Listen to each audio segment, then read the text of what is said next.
Okay, so let's move to the unit number 2, that is Introduction to Thermal Engineering. Okay, now in the unit number 1, we have seen the different energy conversion devices. Okay, as well as we have seen which energy can be converted into the another form by particular devices. Okay, but when we are using those devices at that time, certain laws has to be there, which we have to follow. Okay, because when the scientist has tried to extract the energy or convert the energy from one form to another form, they have observed certain limitations. Okay, and from that limitations they have stated certain laws. Okay, which are known as the thermodynamic laws. So those laws basically we are going to study in this second unit, that is Introduction to Thermal Engineering. Okay, now before going to the laws, first we must understand what is meant by thermodynamics is. Okay, it is the science which deals with the energy transfer and its effect on condition of the system.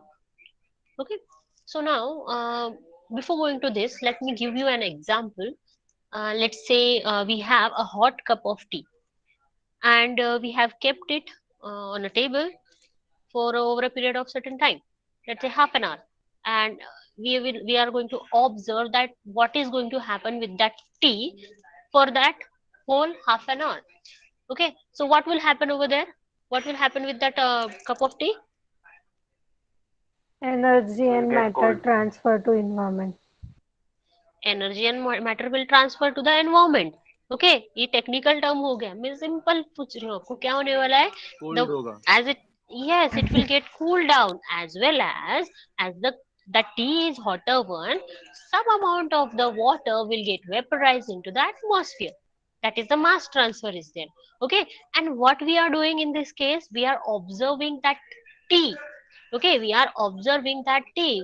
That means which energy is going to transfer over there. Okay, then what will be the effect on that system? System means what now here is your t is now system. Okay, so what is going to happen when the energy transfer has been carried out over there? So as we know that when you are leaving that tea on the table for half an hour, the heat energy is going to transfer from that cup of tea to the atmosphere, and due to that, what effect is going to happen on the tea? It is going to be cooler and cooler, right? So what we are doing, we are observing the cup of tea. Okay, so what we are doing, we are doing the we are observing that or we are doing the thermodynamic analysis, or you can say thermodynamic observation of that tea. So whatever this phenomenon is, that is known as the thermodynamics. Okay, it is the science which deals with the energy transfer and its effect on the condition of the system. Okay, system, we must understand what is the system is. Okay, as I given you the example, that is cup of tea. So tea is the one which we are going to observe, and tea is the one from where the energy transfer is going to take place. Okay, so that tea is, we can say it as a system. So technically what we can say, a quantity or a matter, a quantity of a matter or the region in the space chosen for study. We are going to observe that tea, right? So that's why that T will be acting like a system. Okay. Then now surrounding. Next term is the surrounding. Mass or a region outside the system. So whatever the mass or the region which is or say we can say except that T, whatever outside it is, that is known as the surrounding. So T is your system. Other than that, including your cup, then let's say your table or outside air, everything is now the surrounding. Okay, then next one is the boundary. Boundary means what? Real or imaginary surface that separates the system from the surrounding. So as we are having the cup of tea as the tea is as your system, so cup is one of the boundary, that will be the real boundary because you can feel it. Okay, and the top surface of the tea, that is the imaginary boundary because you can't actually exactly differ between the that T surface and outside system. Okay, उसको exactly बता नहीं सकते आप कहाँ है. Okay, so that is the imaginary surface. So that is what is known as the boundary which separates the surrounding and the system. Okay. So The another example, you can see the cylinder piston arrangement is there, okay, in the engine. So uh, cylinder piston arrangement means what? Let me show you a figure so you will understand it much better.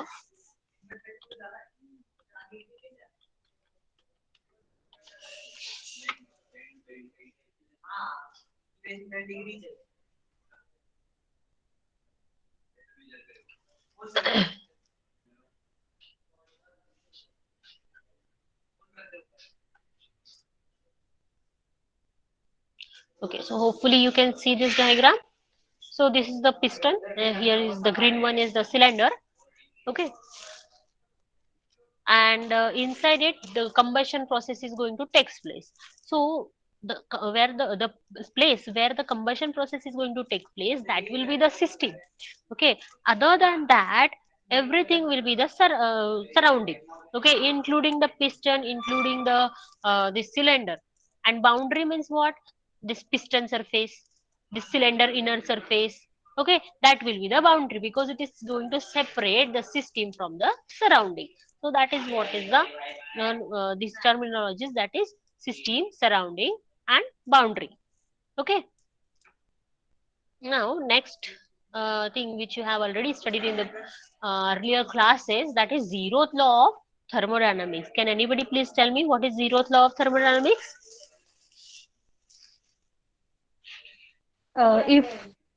If two systems are thermal equilibrium with each other, then next system is also thermal equilibrium with C object, then A and B are both thermal equilibrium with each other. Like that. थोड़ा सा गड़बड़ किया है. Okay, let's say if you are having one of the system, okay, let's say you are having three different systems, okay. Let's say this one A, B, and C. If A is in thermal equilibrium with the if A is thermal equilibrium with the B, and C is also thermal equilibrium with this A, that means these both are in thermal equilibrium with the A, so we can say that these both are also in thermal equilibrium with each other, okay. Once again, if B is in thermal equilibrium with A, C is in thermal equilibrium with A, that means B and C, they together are also in thermal equilibrium with each other. Okay, so this law basically is used to design the thermometer also. Okay, so what has been done when we are designing the thermometer, we know very well that normally the range or the scale on the thermometer is from 0 to 100.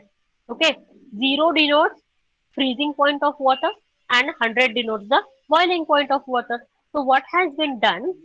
We have taken an ice. Okay, we have taken an ice as object number one. Okay, then wherever that um, mercury will stop, then that point was marked as point number one. Okay, that point is marked as a point number zero. Sorry, point number zero. Okay, 0 degrees Celsius. Then another object was taken, which is at 100 degrees Celsius. That means boiling water. Then the level of the mercury it will rose up. Okay, and wherever it stopped, that was marked as uh, just a minute. And voice is breaking. Yes, yes, yes. Am I audible now properly? Yes, yes. Yes. Okay. So wherever it will stop, that was marked as 100. Okay. So now 0 is a for ice and 100 is for boiling water. Okay. And in between that, we have marked 100 different points, okay, equal points.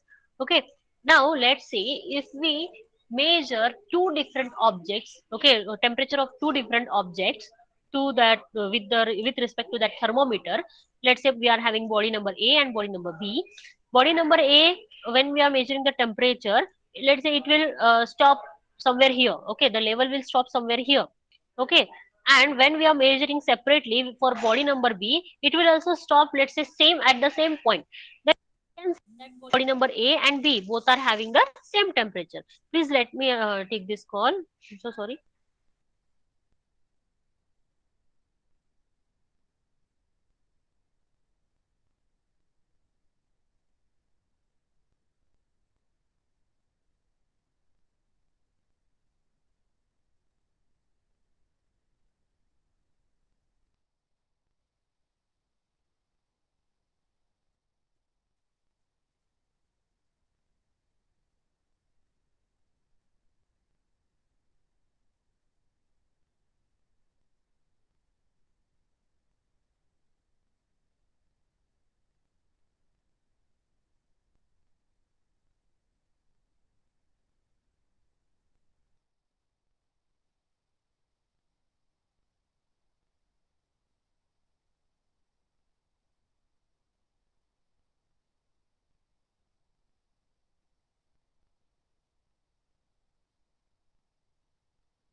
Ma'am mike off है।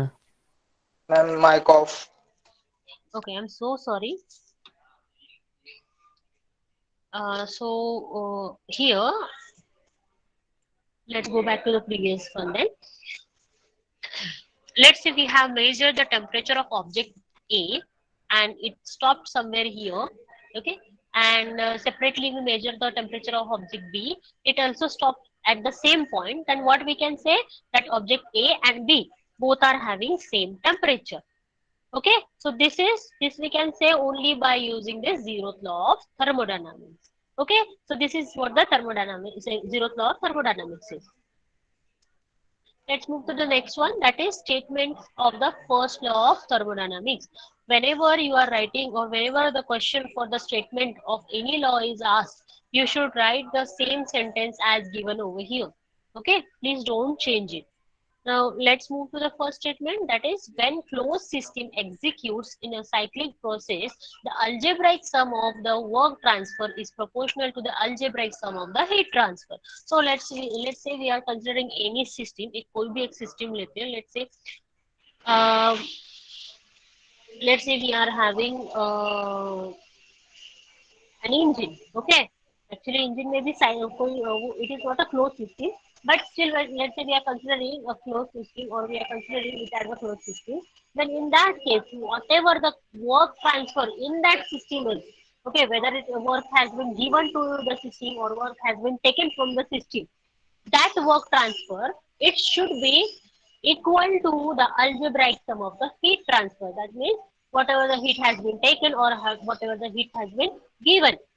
Okay, so total जो भी आपका होगा heat transfer, that should be equal to the work transfer. Okay, so that is what the first statement tells you about this. Okay, then second one is the heat and work are mutually convertible. That means by this law, basically it says that heat can be transferred only into work and work can only be transferred into the heat. Okay, so this is what this statement says. We know very well that in from the conservation of energy, okay, law of conservation of energy, that heat can Okay. energy cannot be created and can energy neither be created nor be destroyed, but can be transferred from one form to the another form, right? So instead of energy, what is this first law of thermodynamics says, it talks only about heat and work, that heat and work, okay, they are mutually convertible in a closed system, particular closed system. Okay, heat का work में conversion होगा, work का heat में conversion होगा, दूसरा कुछ भी नहीं होगा. Okay, the next statement shows that if a closed system goes through a cycle, algebraic sum of total energy transfer to it as a heat and work is zero. Okay, this actually is based on this second statement and the first statement. Okay, what the first statement shows, total work transfer is equal to total heat transfer, and by this second statement we know that they are mutually convertible, no other energy will be there, that means other energy will be zero. Okay, other energy will be zero. So let's say if we take this work on this other side, what we will get, that total heat transfer minus total work transfer, it should be equal to zero. Okay, so that is what this statement is. Okay, algebraic sum of the energy transfer in terms of heat and work, that will be equal to zero. Okay, so this is what the first law of thermodynamics. Okay, now next one is the second law of thermodynamics. Now second law of thermodynamics contains the two different statements. They both are stated by two different scientists in a different timelines. Okay, so uh, most of time this happens that in exam whenever the second law of thermodynamics was asked, you give the name as a Clausius statement, and under that most of students write the Kelvin Planck statement, okay, and vice versa. So this should not happen because they both are different. Okay, they are not same at all. So always remember that Clausius statement is different and Kelvin Planck statement is different. Now Clausius statement means what? Clausius statement, it talks only about refrigerator and heat pump, while the Kelvin Planck statement, he talks about only engine. Okay, so this is what the difference is. So now what is the Clausius statement? that he said that it is impossible to construct a heat pump operating on a cycle whose sole effect is transfer of heat from low temperature heat reservoir to high temperature heat reservoir. Okay, so now what is mean by that? ये लो नहीं होना चाहिए यहाँ पे, गलती से double double आ गया, सिर्फ हाई टेम्परेचर हीट रिजर्वायर होना चाहिए. Okay, so now what is mean by this? Let's say let's take an example. Let's say you are having a refrigerator. Okay, you have a refrigerator at your home. Okay, will it be possible to take the heat from your food products, okay, and throw that heat into the atmosphere without running the refrigerator? Will it be possible? No. नहीं नहीं possible है. It is not at all possible. You have to turn on the electricity to it. That means you are supposed to supply some power to the refrigerator. Then and only then you will get this transfer of the heat from low temperature to the high temperature. Otherwise, it is not at all possible, and that is what that Clausius statement is saying. That it is impossible to construct a heat pump or a refrigerator which is operating on a cycle whose sole effect is to transfer heat from low temperature heat reservoir to high temperature heat reservoir. Okay, so this is what is the Clausius statement. Now, next one is the Kelvin Planck statement. He is also talking almost similar, but he is talking about the engine. Let's say you are having the engine. Okay, आपकी गाड़ी है. Okay, you are having a vehicle, your own vehicle. Okay, you have filled a fuel in it, and after combustion what will happen? A power is going to develop, and then and only then your vehicle is going to run. But is it possible that you are supplying the fuel and you are getting the work from it, and there is no exhaust gas? Okay, there is no exhaust gas. Will it be possible? No. No. No, there will be a loss of some energy. Okay, there will be a loss of some energy. Or let's say see another example. We have seen a video related to wind turbine once. Okay, and in that that video that has that video explained that why there should be the uh, velocity on the down stream. मतलब पीछे के side में थोड़ी velocity होनी चाहिए. क्यों होनी चाहिए? Because there is otherwise the wind will not flow. If the speed of the velocity of the wind on the back side of the turbine, if it is zero, okay, what will happen? The wind will not flow and you will not get the energy at all.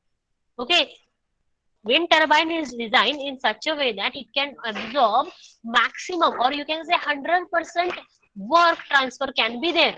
But practically अगर 100% work में conversion हो गया, then there will not then there will not at all possible that wind will flow. It will stop directly. Okay, and then that means you will not get work. Okay, so that's why it is always necessary that it should be some amount of the energy has to be lost. Okay, and that is what the Kelvin Planck statement says, that it is impossible to construct a heat engine. कोई भी एक heat engine आप तब कोई भी मतलब construct कर ही नहीं सकते हो in which there is a sole effect of conversion of heat into completely work form. Okay, पूरा equal amount possible ही नहीं है. There will be certain amount of the loss will be there, and that is why the term efficiency comes. That's why we say that output power upon input power that is the efficiency. Okay, did you understood this Planck statement, Kelvin Planck statement? Yes, ma'am. Yes, Yes, ma'am. ma'am. Okay, now next one is the third law of thermodynamics. Mostly this is not asked at all, or बहुत कम discussion होता है इस पे. Okay, so what is third law of thermodynamics? It talks about the entropy. Do you know what is entropy is? Yes. What is it? What is it? Ma'am disorder, Disorder मतलब क्या? Odourless, मतलब क्या? उलझा हुआ. Random movements of particles. Yes. Okay, And the उलझा हुआ बोल सकते हो. thermal energy for conversion into mechanical work. Thermal energy, Rand randomness. Random. Randomness. Okay, मतलब क्या बेसिकली कि जो मॉलिक्यूल्स है उनका जो मोशन है, ओके, सो जो मोशन है, मोशन कितना रैंडमली है और कितना फास्ट है, उसको बोलते हैं. फास्ट भी नहीं बोल सकते हम लोग, कितना रैंडम डायरेक्शन में, एक डायरेक्शन में, रैंडम डायरेक्शन में. Okay, so that actually denotes the entropy. It's quite complicated term. Okay, now Loss of let's energy. से, yes, Loss of energy, no? yes, loss of energy can be there. Okay, so let's say, let's take an example first. Okay, you are having a steam. Okay, you are having a steam, and steam is a gaseous form. So whatever the molecule of that steam is, मतलब water molecule जो है उसमें, okay, those water molecules are having more tendency More to move random. in a many directions. More randomness is there. That means entropy for that steam is high. But now when you reduce the temperature, okay, now when you are reducing its temperature, that means that steam will get condensed. That means you will get a liquid form. Okay, still there will be a randomness. Okay, the molecule will move in many directions, but as compared to the steam, it will be less. Less. Okay, so entropy in that case will be less than the steam. Okay, it will be now reduced. Now again, if I reduce the temperature further, let's say to the 0 degree Celsius, what will happen? Now it has turned to the ice. Okay, now it has turned to the ice. That means the molecules of the water will have now less randomness. Motion will be very less. The direction or the chances to move in many directions is less. Okay, so for the ice, now the entropy is again reduced. So now if we drop the temperature furthermore, and let's say we allow it to reduce to around uh, uh, reduce it to 0 degree Kelvin. Okay, that means absolute zero temperature, which is impossible to achieve.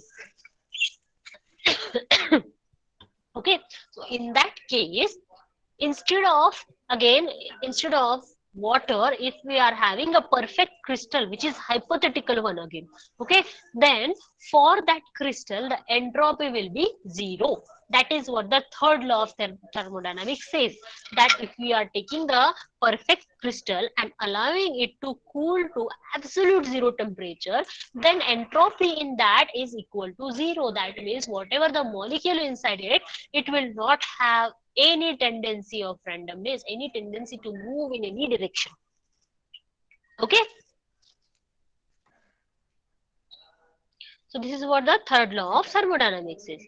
So if still you have problem, you have any issues related to that, so you can contact me also, or you can go through this video also.